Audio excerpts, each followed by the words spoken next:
Antonio Conte, like, Yes, guys, we are live on YouTube and welcome to Box Football. And today I'm not here with Jack, unfortunately, but I'm here with a Tottenham fan because we're going to be talking about Tottenham today. A very loyal Tottenham fan who's been through all hell and back with this team. I'm here with Mikey. You've seen him on the show before, and I know there's people about to come on. But Mikey, how have you been doing? Good. yeah, good man, good. I'm guessing you must have heard about the news of all news, Antonio Conte coming in. First of all, just tell me, like, overall, how you feel about the appointment of Antonio Conte. It's like 4 months too late. You know what I mean? Like, should have been done in the summer. I don't believe this. He wasn't ready emotionally to take the job. Like, I don't buy into that. I just think Daniel Levy has realized that the only way you could be successful nowadays is if you spend a bit of money. So he's going to spend a bit of money because Antonio Conte wouldn't have come if there was no promises made about January and the summer. So I'm happy because it shows a bit of ambition. Like, this is a big pool.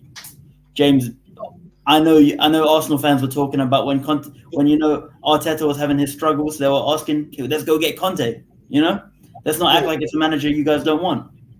but let's put this here. Mourinho did come in, and Mourinho, let's be honest, he's a bigger manager and overall a better manager for what he's done in the world of football than Hundred Antonio percent. Conte. What's the difference? Now that No, the difference. Well, you can only argue the difference once he's had a transfer window. In my opinion, Mourinho wasn't backed. You can't tell me Bale, Vinicius, and all these players were backing him. Like, where was the centre back he was asking for? Joe Rodon? You know what I mean? Like, Joe Rodon? Who's he? You know?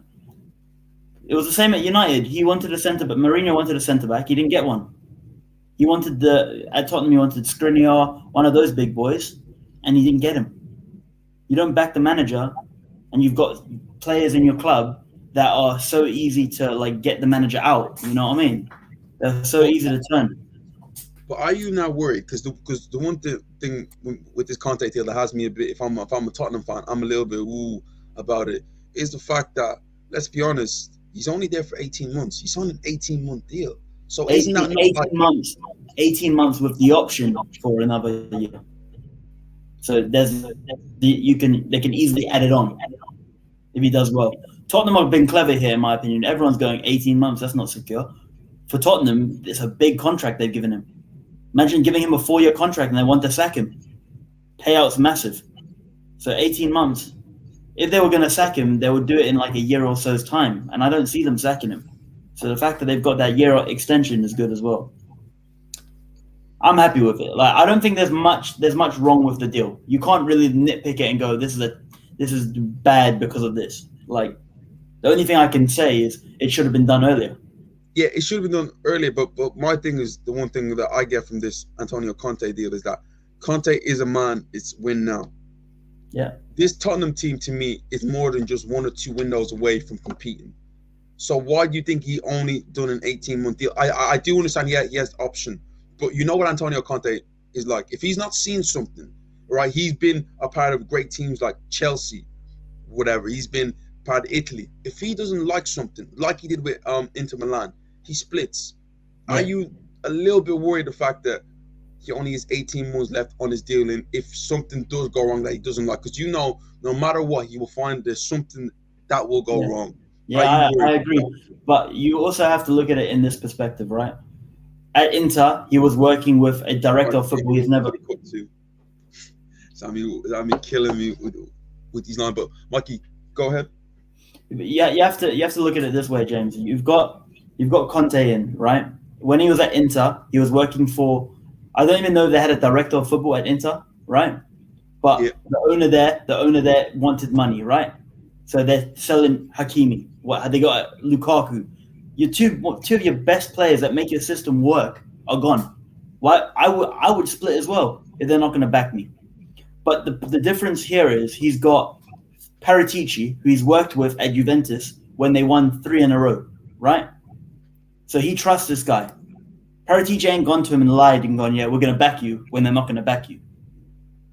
I don't think you say 3, 4 transfer windows. I think one or two big windows where they've spent over 100 million each window, which is possible because Tottenham do have money. They just don't like spending it. So I believe it's possible, and I think 2 windows, and it's only certain positions, James. You look at this Tottenham squad; they've got a world-class striker. No one's denying that. They've got a world-class winger. Let's be honest, hasn't been world class for a minute now. But... No, yeah, he hasn't. But then under Nuno, he was not interested because the ambition of the club was not right. Nuno's not ambitious. Conte is ambitious. He's a winner, right? You've got, in my opinion, a very good centre-back they brought in Romero. I like him a lot. Guy's a Rolls-Royce defender. Who hasn't played as much? Yeah, who hasn't, but he's working now with a winner. A coach that makes players better. There's not many coaches in world football at the minute that make players better. He's the guy that does that. There's only a few that can say they do that. You've got young players that are there to be made to be better. You've got players like Højbjerg under good management can even be even better than they are. So I think it's good. Time will tell, and I'm not going to make any early predictions on it. But I think a few big boy windows, a few big players. You're talking. They're not far off from competing. Before we get back on Conte, I just want to talk about Nuno. What for you went wrong during this whole Nuno thing? Because Mikey, let's be truthfully honest here, he won Manager of the Month. He won 3 in a row, keeping a clean sheet every single time. Had a tough start. Wolves, Watford, Man City. Wasn't easy. Everything's going well. Got Dele Alli sort of playing. What happened and why did the whole thing go to, poo at the end? I think what happened was you've got. It's tough because obviously winning is the most important thing in football. At this level, you win, you win. That's the most important thing. But I think it had shades of the early start of Mourinho, where they were winning, but they weren't playing good football, right? They were scraping wins. So Sammy just said it there that Wolves battered Spurs in that game. All 3 of those wins, Spurs. Except for bar the Man City game, I thought the Man City game that was a different performance compared to the rest of those under. You actually did play well. Yeah, we played well that game. Which is questions what the hell went wrong, But under all those games that we won 1-0, we got pummeled. Like we were making clearance after clearance, defending for our lives. The football wasn't good enough. You can clearly see that in the Man United game. There was no attacking intent. Your main man, Kane, he ain't interested because he knows this is not the way forward if you're going to win trophies. He's just sitting there waiting for the next window. So I think Nuno lost the players very quickly with the style of football. The style of football was not sold to them. Question, speaking of this, what was the style of football? Because we see Nuno as the Wolves manager play on a counter-attack and exploit space in behind with players like Adama Traore. Why do you think it got to a point with Tottenham where we weren't sure what they were? Because I look at this, Tottenham as a club have always had a set style of play when it comes to attacking football. Wingers, like wingers going forward, all that sort of stuff there. And Nuno's counter-attacking ways. Why is it that we didn't get either one? I think what happened was there was so much emphasis on playing attacking football in the Tottenham way, right? So Nuno's gone in, tried to mix a bit of his way and the Tottenham way, and it got lost in translation. So you look at the way Tottenham were defending; they were defending deep, and then they would want to hit them on the counter attack, right? But instead of Tottenham hitting them on the counter attack, he was trying to play a possession-based football when they win it, which is totally counterproductive. You sit deep, then you win it back. The space is in behind them. Nothing was going in behind them. It was all to feet. So all teams would do against Tottenham was they lose the ball, they'll just drop off. And then Tottenham had no answer because they were never playing in behind. And Tottenham, when they play short in front of you football, it's not threatening.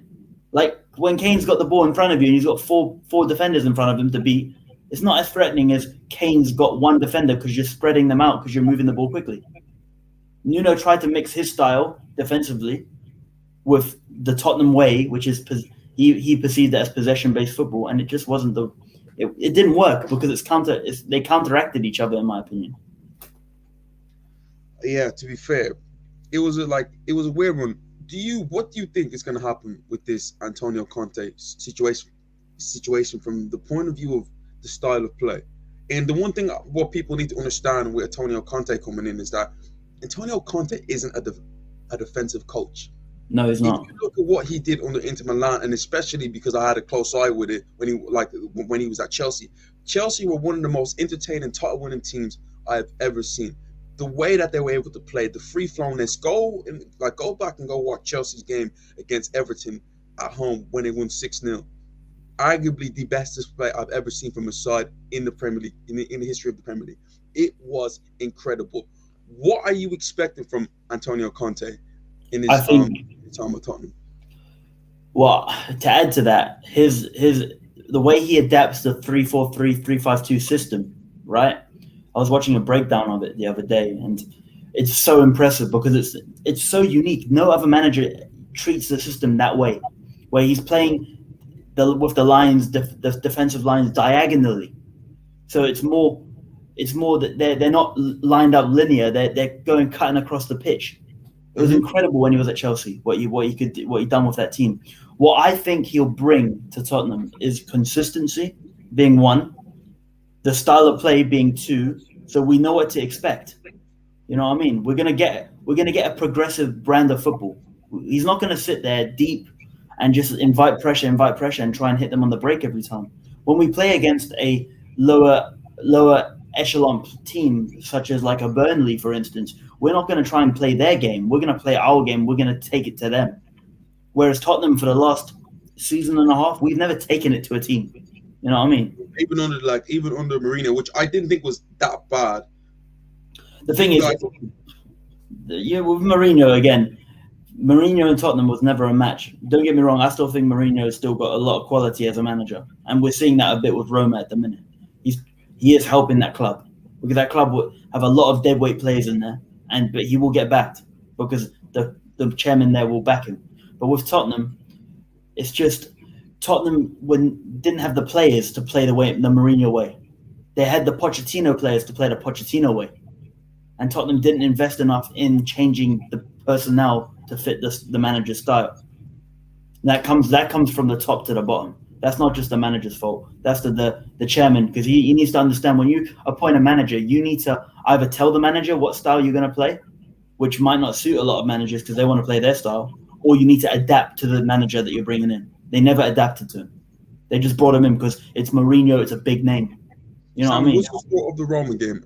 Anyway, I probably need to check that out in a minute. But carry on.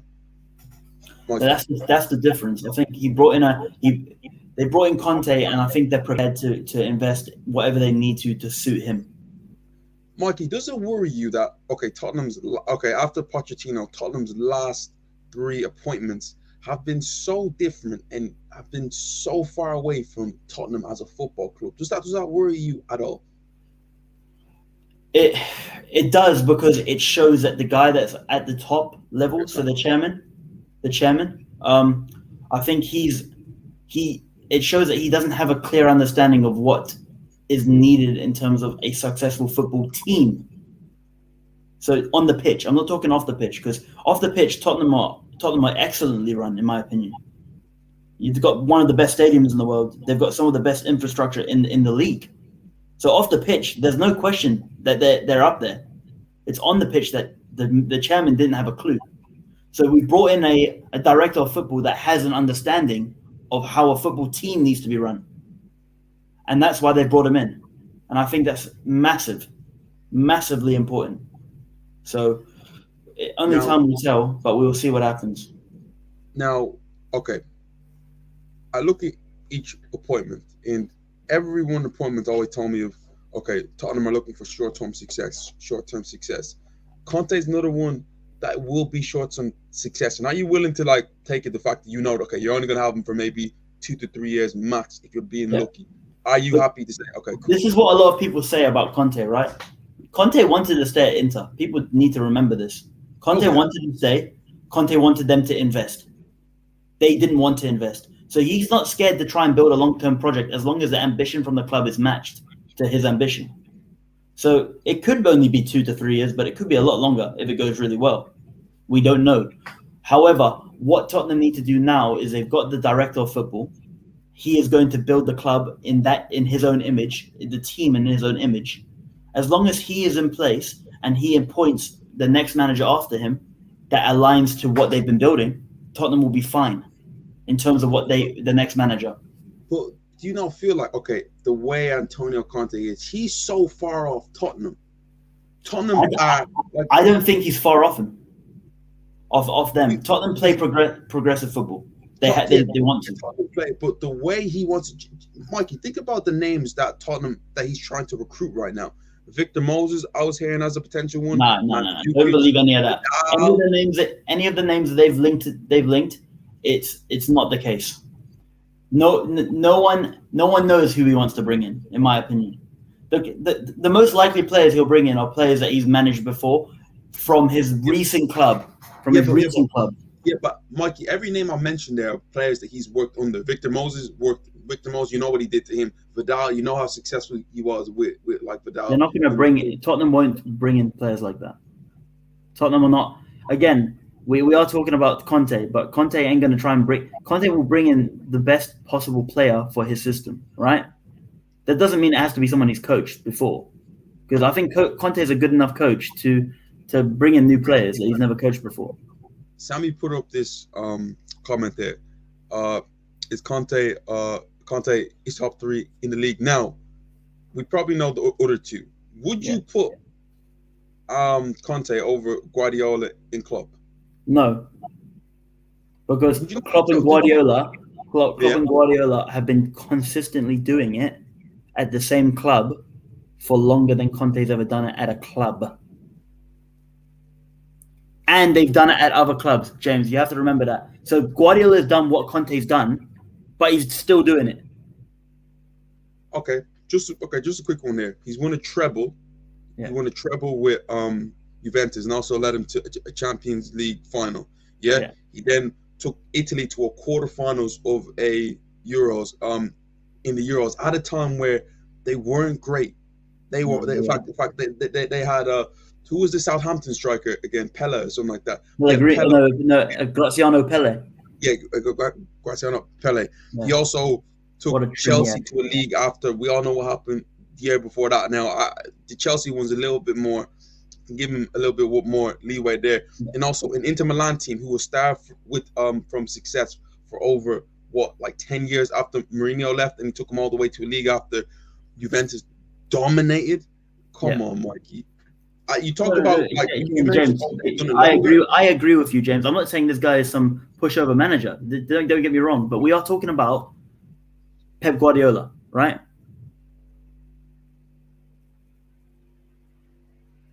So Pep Guardiola, right? Don't get me wrong, James. He's done it at Barcelona, but he built a squad at Barcelona.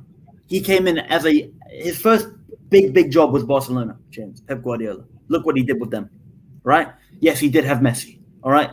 He did have Neymar. He did have Suarez, right? He had incredible players to work with. He didn't have Suarez, no.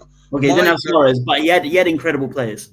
My argument about that is that you could say that Conte has had more difficult jobs than all 3 of them and has been as successful as them, because he's won more leagues than freaking Jurgen Klopp did. He's won as many as Pep Guardiola has won in that time. The only thing that's kind of been away from him a little bit has been the Champions League, and he may win that one day. And to me, if someone asking me, who was the manager of last season, for me it was Antonio Conte. I know Klopp and Tuchel did amazing, but what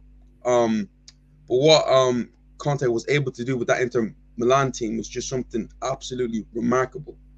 Yeah, the only reason I put Klopp and Guardiola above him, right, is not because of what they've achieved. It's because of it's just consistency with the same club. I think it's the hardest thing for a manager to do, is to be that successful with the same club for years. Because eventually, we've seen it with Conte before. He falls out with players. He does fall out with players. Guardiola, he falls out with players, but it doesn't affect the squad. They get better. Because the difference is that all Guardiola do is just get rid of that player. Yeah, You but know, that Conte will do the same thing. Look at Costa. He got rid of him after he sent him that message. This is the Well, thing. I respect managers that stay at a club for a very long time. I have a different level of respect for it. you know what, Sammy? I'm actually not going to excuse that because, yeah, you're right there. The fact that like he's been at Inter Milan in the last 3 years, they have failed and they've been abysmal. The fact that they couldn't get out of the group stage has been absolutely appalling. But I can't take away from other stuff he's done. Like he started the whole the old dynasty. That was all Antonio Conte, and then 100, everyone yeah, kind of, 100%, you know, 100%. kind of escaped off that. But if we're being picky, like Jurgen Klopp lost his first like 3 finals as Liverpool manager. Yeah. You know, we But have. then, and normally, James, Yeah, but next time, James, normally you look at losing 3 finals, right? James, that will deter many managers. That will turn the squad against many managers sometimes. Not Klopp. He's managed to keep that squad in harmony for how long? You know what I mean? And it's not like they've had a bad season. Like last season wasn't a bad season for what the scenarios that they had last season. For them to do what they did. Yeah, it was a miracle that they ended up in the Champions League spots, considering certain things that actually happened in that team concerning injury wise. What did Jack have to say here? If Conte can't do it with Tottenham, I'm not saying nobody can, but nobody can. He's 100% right. If Listen, Conte can't win something with Tottenham, I'm gonna have to wait 20 to 30 years, man, for something to happen because it didn't happen anytime soon. I felt if Jose couldn't do it, first of all, Jose is one I'll always put a weird asterisk behind it because that League Cup final, I think with Jose in there, it's a different ball. It could have happened. Yeah, I agree with you. I'm not even buzzing like even Jose knew in his heart that they could have got. Oh, he knew. James, he knew. But that's why he said he won a half a cup because he didn't get to play it. Of course, I don't blame him in that situation, but I feel for Tottenham right now. I'm not even gonna lie, like if you can't do it with Antonio Conte, then goodness gracious me, you know. Yeah, no, I agree. What you guys gonna do? What's the Sammy I said? Jose wasn't in his prime. Conte. First of all, how can a manager be in his prime? Can a manager be in their prime? But James, I'm just watching the Spurs game on the side. Yeah, the way Conte talks to players, like he's given the 3 subs now coming on tactical information. The passion that this guy has when he gives information, man. Oh, but like, how could you not want to play for someone like that? No, but that's what I'm saying. Is as good as that is, also rubs a lot of players the wrong way. Yeah, no, I agree. You've seen the relationships, like Cesc Fabregas was talking about it. We all know how great of a player Cesc Fabregas was, but he didn't fit into an Antonio Conte system.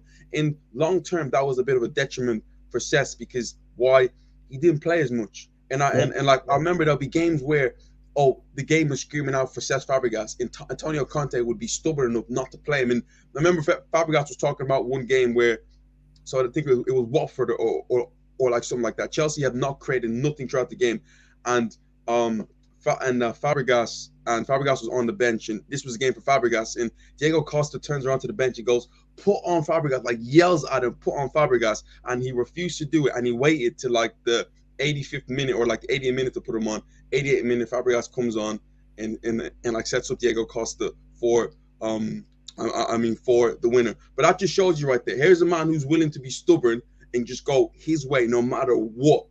And that's probably what Nuno wasn't prepared to do.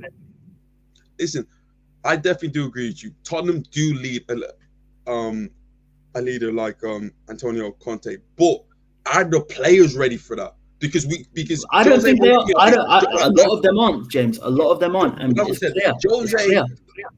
Jose Mourinho was more of like that sort of. Jose Mourinho, talk about upsetting the team and being a leader. Jose was, to me, the biggest in like the best when it comes to that.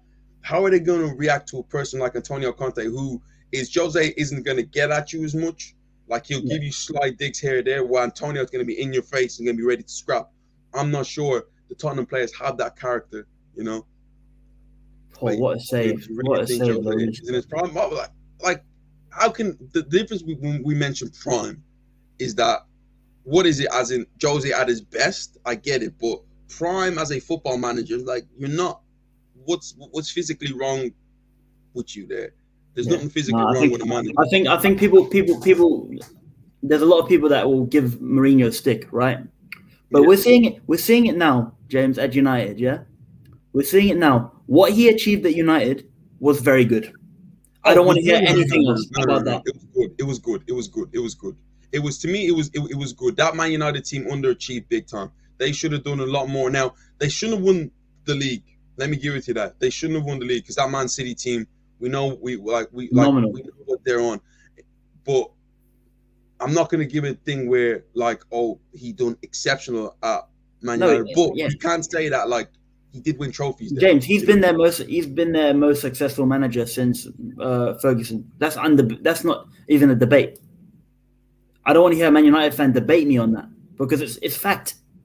What is success deemed by? Trophies. He's won the most. Wait. That coming from a Tottenham fan? Yeah, it is. Okay, cool. James, James, I'm not even. I'm one of the most straight up when it comes to Tottenham. I'm not hiding the fact that Tottenham haven't won any trophies. I know they haven't. I get told it by you enough, I know. But that is what, James, your football club is there's two departments in a football club, in my opinion. It's the business side and then on the pitch, right? Yeah. There's no determining factors like trophies for the business side. So Tottenham can't show off that shit. They can only show off their stadium and stuff like that. But when it comes to a footballing side, Tottenham are nowhere near successful. Mike, what players need to go at Tottenham for you? Okay, I've got a list, man. I've got a big list, and I hope they all go in January. Ben Davies, get him out. Get him out. He's old. He's too old for me anyway to be. I don't know what is he a centre back or a left back? Anyway, we don't know. This is the problem. He doesn't have a role. Harry Winks. I personally want him to go to Spain because I think he'll be really good in Spain because the tempo of the football will suit him. Right? I've always said this. I've got respect for what he's good at. He's really good at retaining possession, making passes, moving the ball. Right? That's what he's good at. Backwards and sideways. Yeah, but James in Spain, they do that. Right? He fits the system in Spain. Dele Alli. I don't want to hear anyone tell me that Conte is going to revive this guy's career. It's too late. It's game over. Man is too busy with Boohoo Man or whatever he's doing. Let him go do his thing. Let him go to Newcastle. We'll take the money. All right? Next one off the chopping block. There's a few. Eric Dyer, get him out. He's had his time. He's been there way too long now, James. What we expecting to see something? It's not going to happen. The Matt Doherty, get him out. I don't care if he's been a wing back at Wolves. He's an Arsenal fan for one. He needs to go. But no, we got to keep Matt Doherty because we got to save him. Get him out. He's terrible. Get him out. Those 5 or 6. I think I've named 5 or 6. They need to go. You know what? I'm gonna name a few right now. I'm gonna put on the chopping block myself, right? And Ndombele, Mikey. No, James, and I'm gonna counter that straight away. At Inter, Conte wanted him. Do you think he wants to get rid of him now? He's got the guy he wanted. Eriksen. Like Conte wanted Eriksen. Conte didn't want Eriksen. Inter wanted Eriksen. They saw the bargain. They saw bargain City over here, and they took him. Conte didn't even play him. He played him off the bench. Conte once wanted Ndombele. I don't know why. You got a big thanks for the list. I don't know because the way. Okay, I put it out in a comment the other day when we done a video for Antonio Conte.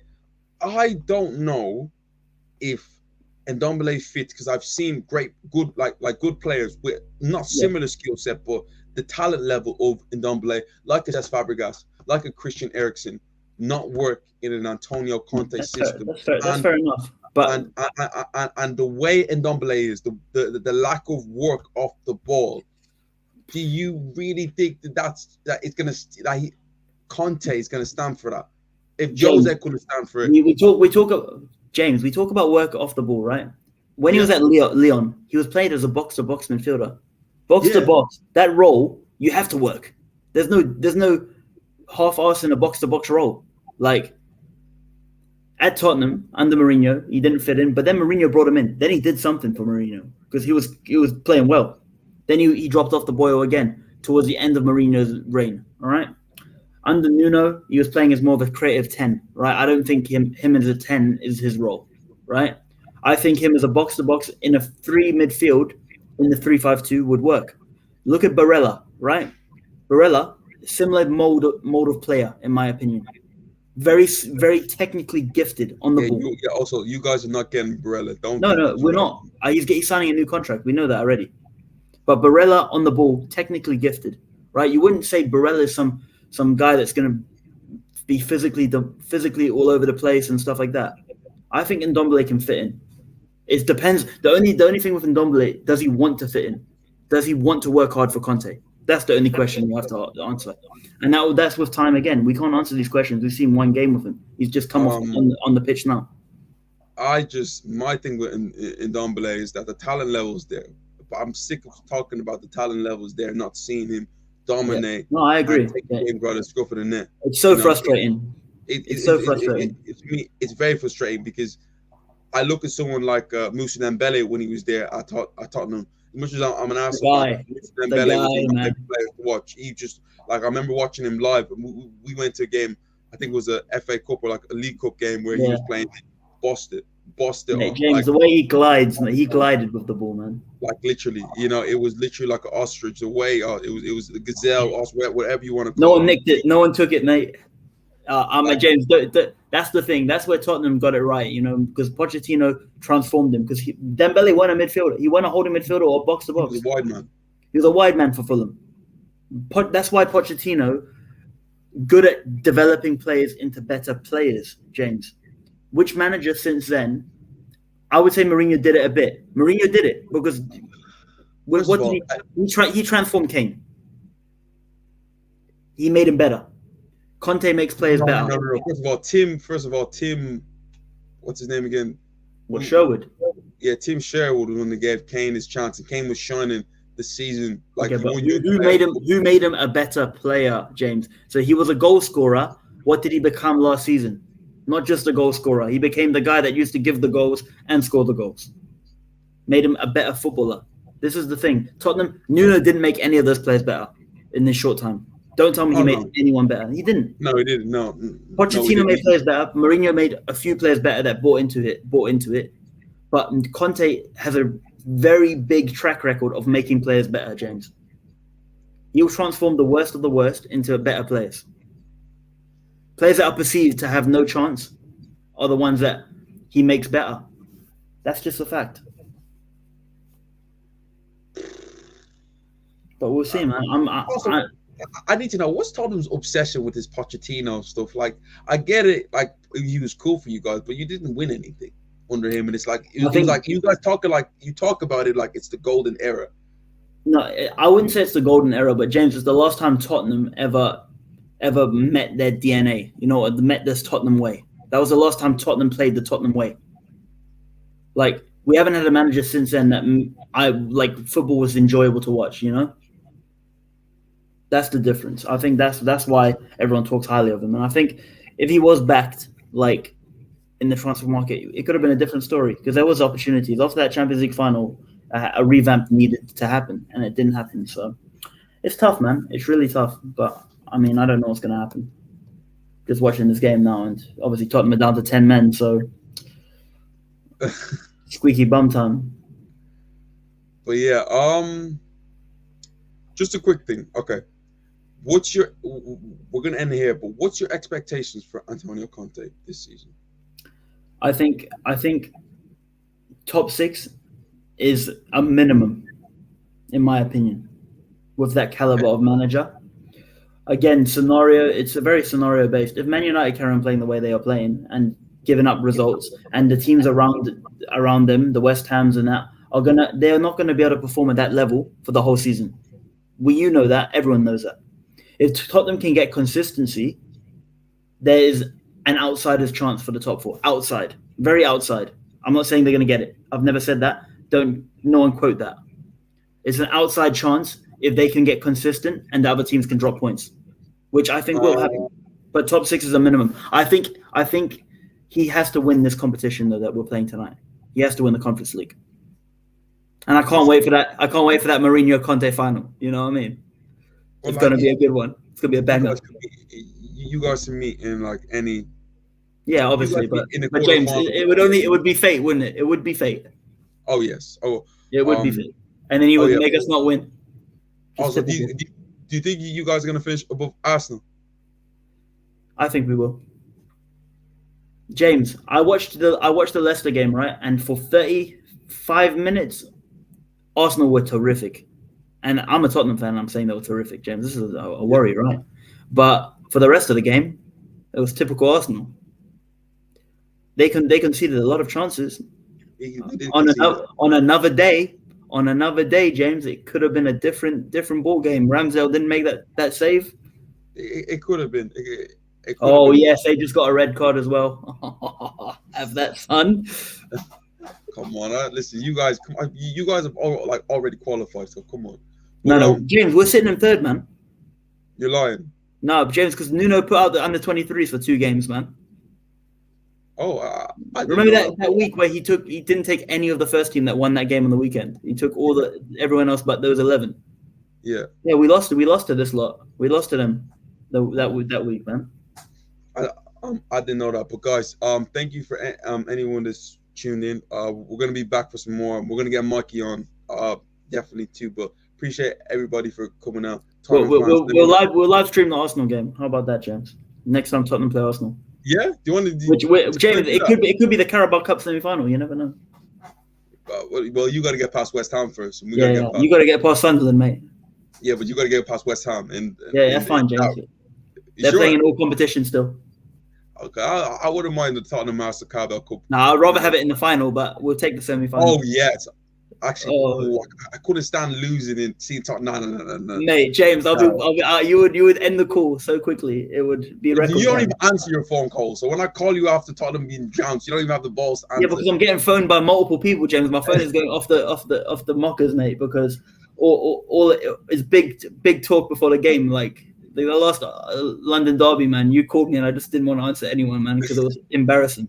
But guys, I'm gonna end the live stream here. Thank you all for watching, and we will see you next time. Cheers.